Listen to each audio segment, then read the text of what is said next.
te remercions pour ce temps de grâce que tu nous accordes encore d'être dans tes parvis, d'avoir ce privilège d'être à côté de toi. Yahweh, merci. Merci pour ce rendez-vous que tu nous donnes. Merci parce que toi, tu étais là avant que nous n'arrivions. Merci pour ce privilège, pour nos aînés. Oh oui, Père, tu leur as donné la vie. Tu les as aidés à affronter quelques difficultés de la vie. Et maintenant, Père, aide-les à affronter ces derniers instants. Il y en a qui passent leurs derniers instants et il y en a qui ont encore pas mal de temps à vivre. Yahweh, nous te supplions, ne néglige personne. Déverse ta puissance sur eux. Pose ta main puissante sur eux. Entoure-les de tes bras d'amour afin qu'ensemble nous puissions dire oui, nous avons franchi le cap avec Jésus-Christ de Nazareth. Oh Yahweh, sois béni, sois magnifié, sois loué. Amen, amen, amen. Donc, la dernière fois, nous avons vu les besoins fondamentaux selon Virginia Anderson avec un petit sketch. Donc, aujourd'hui, nous allons continuer dans cette lancée. Ce qu'il faut savoir, nous allons voir quelques versets bibliques et deux petites citations. La Bible nous dit dans Genèse, Ésaïe 46, verset 4, « Jusqu'à votre vieillesse, je serai le même. Jusqu'à votre vieillesse, je vous soutiendrai. Je l'ai fait et je veux encore vous porter, vous soutenir et vous sauver. » Oui, c'est l'Éternel des armées qui dit. Donc, nos amis les aînés, ne soyez pas apeurés, soyez sans crainte, car l'Éternel des armées est là. Qu'est-ce qu'il vous dit? Je serai le même, je veux vous soutenir, je vous soutiendrai et je veux vous sauver. Alléluia. Donc n'ayez pas peur dans cette dernière marche. Il y aura des moments de doute, il y aura des moments où l'on va trébucher, il y aura des moments de certitude, mais sachez que l'Éternel des armées est là, qui vous tient la main, qui vous tend la main, et prenez cette main et marchez avec lui, et l'assurance est garantie. Alléluia. La Bible nous dit également dans Genèse 6, verset 3, « Alors l'Éternel dit, « Mon esprit ne restera pas toujours dans l'homme, car l'homme n'est que chair, et ses jours seront de 120 ans. » Alléluia. L'homme n'est que chair, et ses jours seront de 120 ans. Quel bonheur! Moi, quand j'entends ces paroles, ça me réconforte, ça me fait du bien. Parce que je me dis, ben tiens, je serai une centenaire, nous serons des centenaires. Il y en a qui me regardent là, qui ont peut-être 88, qui ont peut-être 90 et qui se disent, peut-être demain j'y passerai. Maman, mamie, papi, je veux vous rassurer, vous êtes des centenaires. Mais Dieu ne veut pas des centenaires malades. Dieu ne recommande pas des centenaires dépendantes, mais des centenaires vaillants, des centenaires indépendantes, des centenaires là où il y a encore des messages de sagesse à véhiculer à la jeunesse. C'est ce que Dieu veut pour nous. Parce que c'est lui-même qui donne la sagesse, c'est lui-même qui donne la force, c'est lui-même qui donne le courage. Alléluia. Et il y a une citation que j'aime beaucoup de Jacques Salomé qui dit « Il faut beaucoup d'amour et d'humour pour bien vieillir. L'amour, ça maintient en forme. L'amour, ça égaye. L'amour, ça donne une jeunesse éternelle. Et on n'a même plus envie de vieillir parce que ça maintient en forme. » Et il dit également beaucoup d'humour. Alléluia. L'humour, c'est aussi prendre dérisoire ce qui nous arrive pendant la vieillesse, les dépendances ou alors les pathologies, comme une demande qui est assez récurrente. On va parler de la maladie d'Alzheimer. Il faut plutôt prendre ça au dérisoire au lieu de se dire tout est fini. Non, ce n'est pas fini.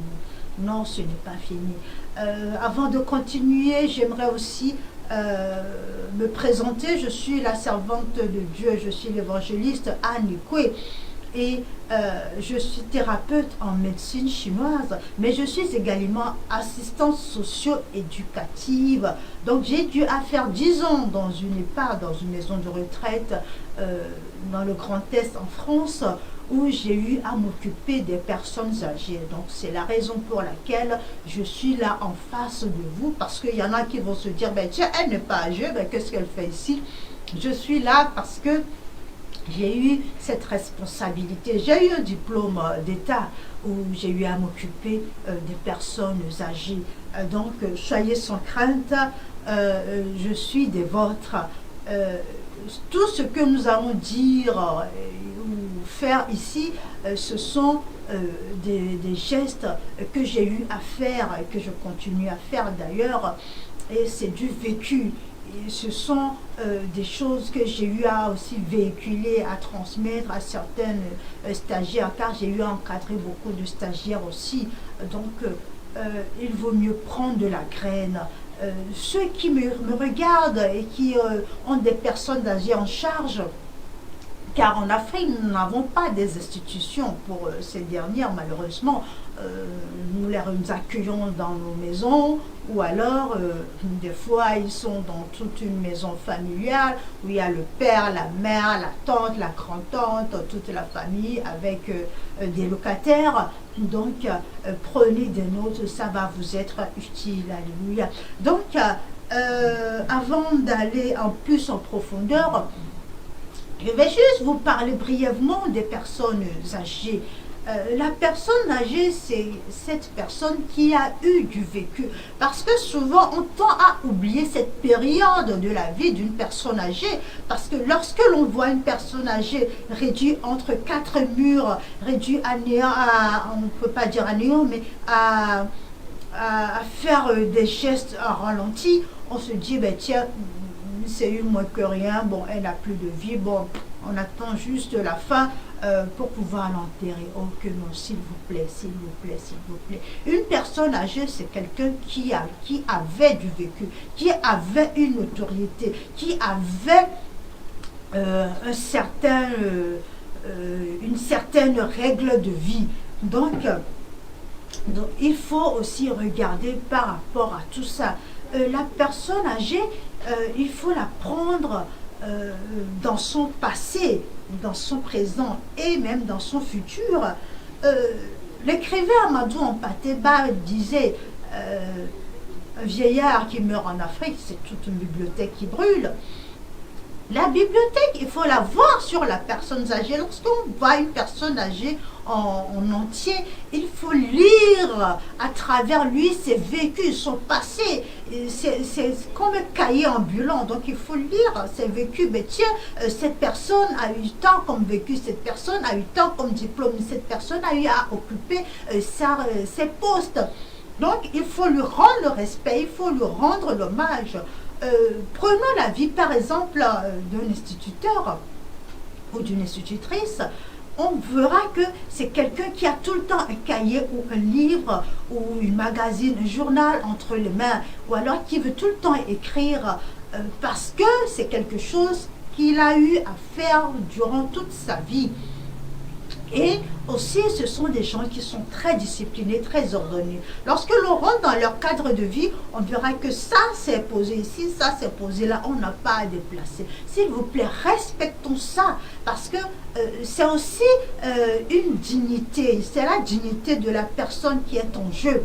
Parce que lorsque l'on rentre dans l'intimité de la personne âgée, on viole l'intimité, et que l'on ne respecte pas tous ces vécus et ces pratiques qu'il avait, c'est comme si on ne le respectait pas. C'est comme finalement, comment dire, un sac poubelle qu'on jette quelque part, on se dit, bon, ben, c'est la fin, si c'est biodégradable, ça va se désagréger, sinon, ben, c'est rien. Non, s'il vous plaît, maintenant ce respect envers nos personnes âgées, car ils ont beaucoup encore à nous transmettre, ils ont beaucoup à nous donner. Mais lorsque l'on vient avec nos connaissances, on se dit, ben nous on connaît, on sait, on n'a qu'à leur apprendre, ils ne peuvent rien nous apprendre. Et c'est pour ça la relation entre les personnes âgées et nous, c'est comme un transfert, c'est un échange. Nous donnons, nous recevons.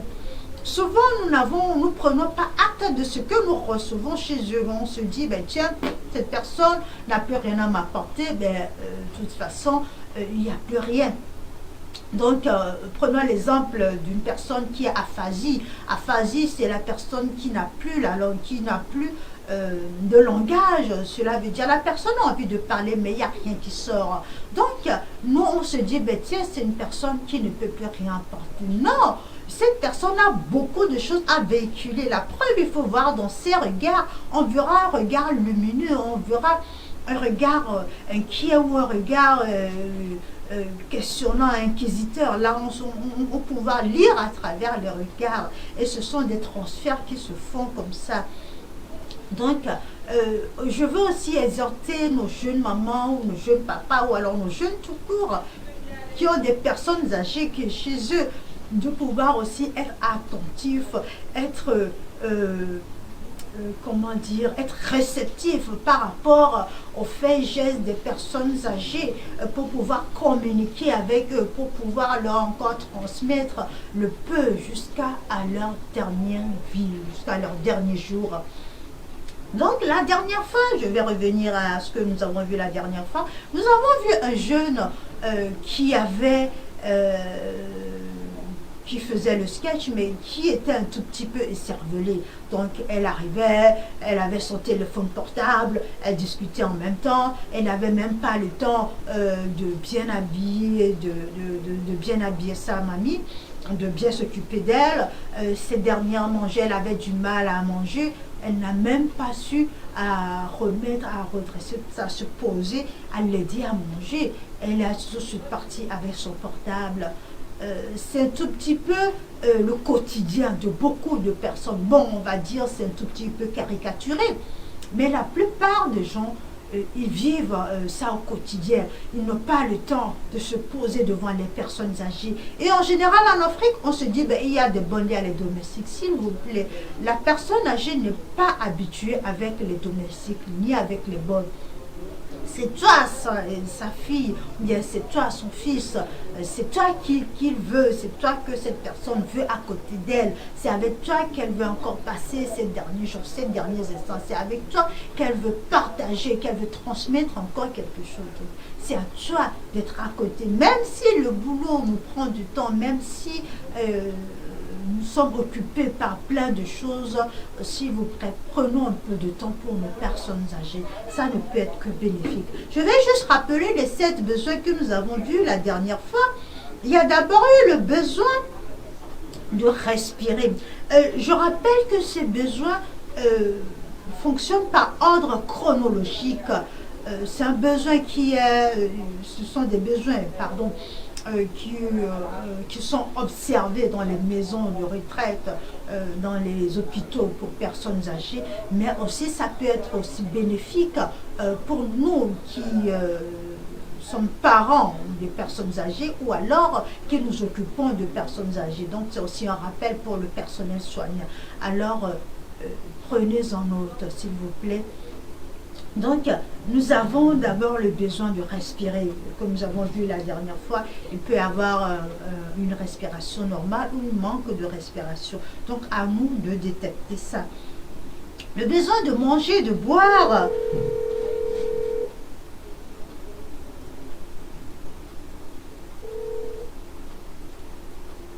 Le besoin de manger, de boire et le besoin d'aide technique.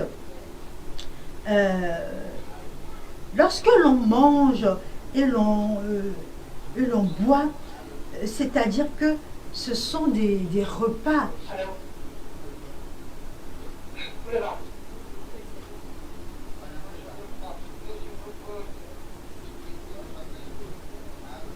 Ce sont des besoins que la personne âgée doit prendre en considération, surtout vous qui travaillez à côté des personnes âgées. Pourquoi? Parce que lorsque la personne âgée boit et mange, ce sont des choses qui aident aussi à sa survie. Donc il faut aussi veiller à ce qu'il ne mange pas n'importe quoi. et qu'ils ne boivent pas n'importe quoi. Sa nourriture doit soigner. Non seulement la nourriture doit être soignée, mais aussi il faut faire en sorte qu'elle puisse manger seule, qu'elle puisse être dépendante. Alléluia, il faut qu'elle soit dépendante. Donc, il faut l'aider, la stimuler, mais pas faire à sa place. Nous avons par la suite le besoin d'éliminer. Éliminer, voilà, c'est l'incontinence et l'incontinence. Lorsque la personne âgée est incontinente, il faut lui rappeler de temps en temps ou alors lui mettre une protection. Mais même avec ça, il faut être à côté et pouvoir changer la protection et ne pas la laisser dans ses souillures. Le besoin de se mouvoir, maintenir une bonne posture. Là aussi, nous avons vu la dernière fois, il faut voir que la personne marche correctement. Est-ce qu'elle fait de grands pas? Est-ce qu'elle fait de petits pas? C'est aussi à prendre en considération. Le besoin de dormir et se reposer. Ce besoin est fréquemment troublé chez les personnes âgées. Pourquoi? Parce que souvent elles ont de l'insomnie, souvent elles ont pas mal de soucis pour la nuit, elles ont peur de la nuit, où il y a des peurs qui reviennent, des inquiétudes. Donc il faut les rassurer, il faut leur lire des histoires, il faut prier avec eux, il faut prier pour eux et si possible leur donner des calmants pour pouvoir les aider. Nous avons le besoin de se vêtir, de se divertir. Le besoin de se vêtir, c'est s'habiller seul. Une personne qui s'habille seule, c'est une personne qui saura faire ces choses, qui saura subvenir à ses propres besoins sans que personne ne le dérange. Alléluia. Donc nous avons le besoin de maintenir la température du corps dans les limites de la normale. Maintenir la température du corps dans les limites de la normale, c'est aussi savoir, parce que souvent la personne âgée ne sait plus s'il fait froid, s'il fait chaud, ils n'ont plus les notions du chaud et du froid, donc c'est aussi à nous de les guider, surtout ne pas faire à leur place, mais leur guider. Tiens mamie, aujourd'hui il fait chaud, tu pourras mettre ça. Tiens mamie, aujourd'hui il fait froid, tu pourras mettre ça. Nous avons le besoin d'être propre, soigné, qui est le numéro 8. Propre, soigné, protéger cet aiguement. Donc, ça, c'est se laver. La dernière fois, le sketch que nous avons vu que la mamie elle-même s'est lavée et s'est préparée. Et c'est une faute grave parce qu'une personne âgée qui se lave comme celle qu'on a vue, elle était désorientée, mais une personne âgée désorientée qui se lave seule, c'est dangereux. Donc il faut être à côté, la stimuler. Tiens mamie, je te mets du savon sur le gant ou alors sur le filet et voilà, je te fais le dos, je te laisse faire le reste. Donc ça les aide. Mais si nous faisons à leur place, ils vont devenir dépendantes. Et si nous ne les assistons pas, ils risquent d'avoir des chutes dans les salles de bain. Et les chutes dans les salles de bain, c'est plus de 50% des cas. Et d'où les fractures de col du fémur. Donc faisons très attention à cela. Le besoin d'éviter les dangers, nous en parlons justement. Il faut aussi voir si les personnes sont ludiques, lucides périodiquement ou alors sont confus. Parce qu'une personne qui est confuse, il ne faut pas la laisser seule. La personne va faire des bêtises et ça va finir à l'hôpital. Surtout chez nous en Afrique où ils sont dans les maisons, il faut faire très attention. Lorsque nous quittons ces personnes comme ça, il ne faut rien laisser devant. Il faut dégager l'espace et il faut libérer l'espace pour qu'ils puissent circuler librement. Parce que si nous les laissons soit à côté du feu, soit avec un tabouret devant, ou alors même avec des verres lourds, ils risquent de les casser, de se blesser avec. Donc il faut toujours prendre des verres, des gobelets en plastique, ou alors des pailles pour pouvoir les aider et rendre la tâche beaucoup plus facile, si possible. Besoin Le besoin dit, c'est le besoin de communiquer. Il ne faut pas oublier, ces personnes âgées ont des besoins, ont besoin de se communiquer, et puis de communiquer aussi avec les autres. Donc je parlais tout à l'heure de la personne âgée qui a aphasie.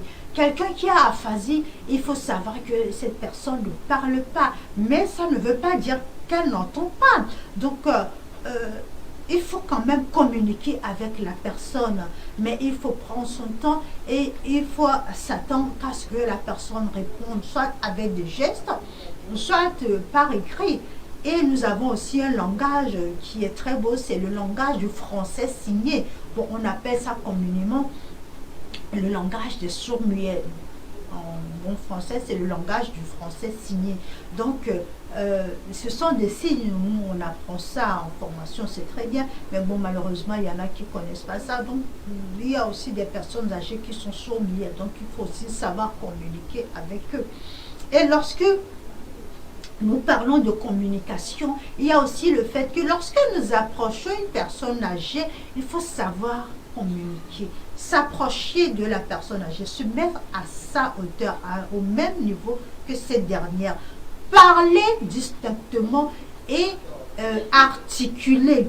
Lorsque nous arrivons devant la personne âgée, il faut se mettre en face, au même niveau que cette dernière, articuler, parler distinctement, genre mamie, bonjour. Il ne faut pas crier, mais il faut parler fort. En crier et parler fort, il y a une nuance. Parce que souvent, lorsque l'on arrive devant une personne âgée, on dit bonjour mamie. Là, c'est une voix qui agresse. Ça les agresse et ça les énerve, s'il vous plaît. Mais lorsque l'on dit bonjour mamie, là, on parle fort et on articule. Et là, ils entendent, ils comprennent. Parce que eux-mêmes, ils vont dire, oh, mais pourquoi tu cries? Pourquoi tu cries? Mais c'est parce que tu as crié, tu as agressé cet enfant. Donc, parlez fort, distinctement, pour qu'il puisse comprendre. Et si possible, avec des gestes. Tu veux manger? Voilà, faire des gestes comme ça. Tu veux manger? Tu veux boire? Faire des gestes comme ça. Comme ça, ils comprennent avec les yeux. Ils regardent avec les yeux, ils comprennent avec les yeux. Ils comprennent aussi avec les oreilles. Si la parole ne suffit pas, ils peuvent aussi comprendre avec les signes, avec les yeux. Donc c'est très important de parler distinctement et de faire les signes avec. Au 11e besoin, nous avons le besoin d'agir selon ses croyances et ses valeurs. Donc il y a des personnes âgées qui sont autonomes, très bien, mais il y a des personnes âgées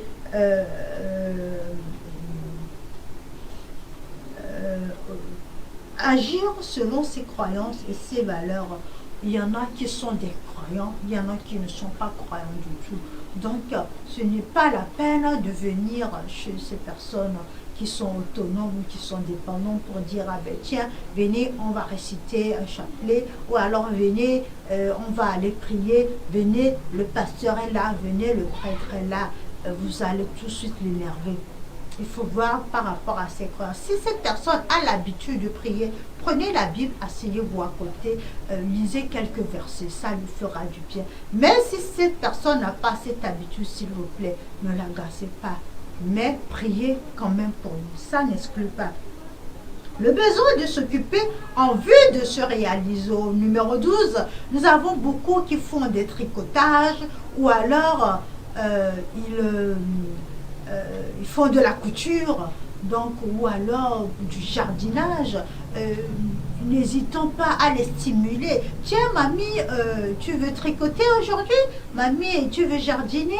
Ou alors, tu veux faire quelques coutures? Ça leur fera du bien et ça leur permettra de maintenir encore la vigueur de leurs muscles et des gestes.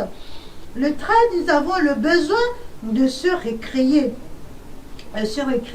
Accomplir certaines activités, comme lorsque vous venez et que vous voyez qu'elle a longtemps assis à regarder la télé. Tiens mamie, nous allons faire 100 pas, ou alors je vais te lire le journal d'aujourd'hui, qu'est-ce que ça dit? et ça leur fait du bien, un bien fou. Et pour finir, nous avons le besoin d'apprendre. Ça, je l'ai dit la dernière fois, nous avons beaucoup de personnes âgées, surtout les femmes, qui ont grandi analphabètes. Pourquoi? Parce que c'était une période où les parents ne voyaient pas l'utilité d'envoyer les femmes à l'école. Pour eux, elles doivent rester à la maison, s'occuper de la maison, faire des enfants, etc. Donc, de nos jours, ça n'existe plus. Toute personne est censée apprendre, aller à l'école, être éduquée.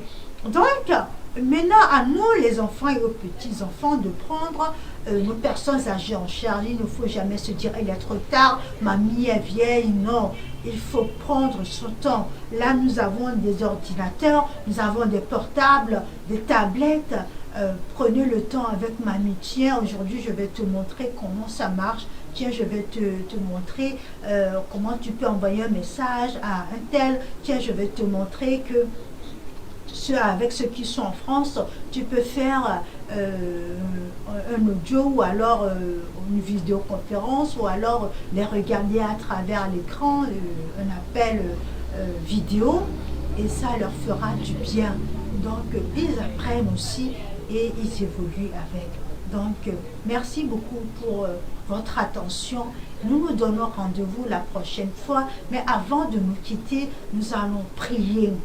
Nous allons prier pour toutes ces personnes âgées qui nous regardent et qui se disent, oui, c'est déjà fini pour moi, je vais y passer.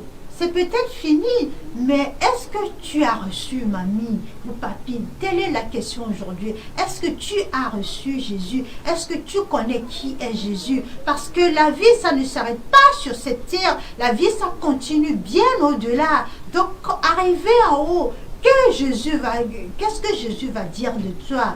Mon bien, mon serviteur, rentre dans ma bergerie, ou alors mauvais serviteur, écarte-toi de mon chemin.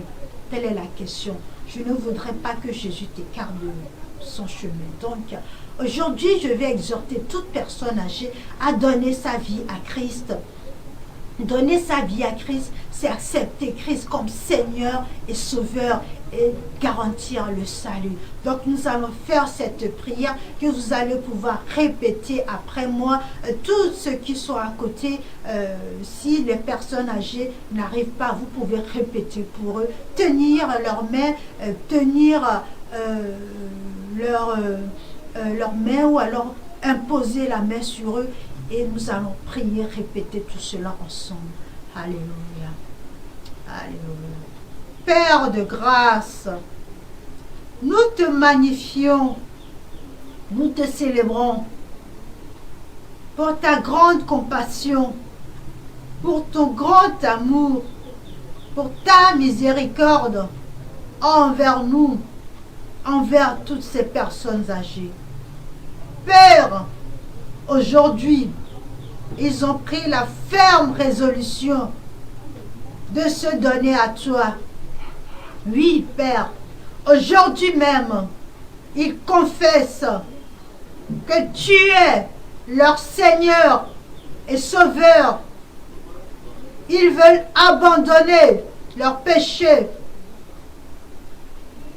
et rentrer dans cette bergerie avec toi. Oui, aujourd'hui même, ils renoncent à leurs anciennes vies. Aujourd'hui même, ils renoncent à tous les péchés, toutes les fautes qui les ont éloignés de toi. Aujourd'hui même, ils t'acceptent comme Seigneur et Sauveur, et ce, dès maintenant jusqu'à l'éternité. Sois loué, sois magnifié, mon Dieu de gloire. Amen. Maintenant, je vais prier pour vous. Père éternel, Dieu de gloire, Dieu de miséricorde, je te magnifie, je te célèbre, mon Dieu, mon roi. Oui, parce que lorsque nous t'exauçons, tu nous lorsque nous t'invoquons, tu nous exauces. Aujourd'hui, nous sommes encore assemblés avec ces personnes âgées que tu nous as confiées. Merci, Père, de toucher chaque personne. Merci, Père, de regarder les cœurs de toutes ces personnes qui se sont données à toi, qui ont fait cette prière de foi tout à l'heure avec ferveur. Père, nous sommes conscients que tu les accueilles à bras ouverts, que tu poses ta main puissante sur eux, que ton souffle, ta puissance souffle sur chacun d'eux, que ta puissance, ton Esprit Saint embrase chaque personne et qu'il fasse renouveler ton Esprit Saint à eux. Que ta force se renouvelle à eux chaque jour qu'ils vivent, chaque matin. Oui, Père, merci pour les choses merveilleuses que tu accomplis dans leur vie et merci pour les choses merveilleuses que tu accompliras encore dans leur vie. Gloire, gloire, gloire, louange, honneur à toi, mon Dieu, mon roi. Alléluia, sois magnifié. Demeurez bénis, bien-aimés. N'oubliez pas, vous avez un Dieu qui vous aime. En avant pour la marche vers l'éternité. Shalom à vous.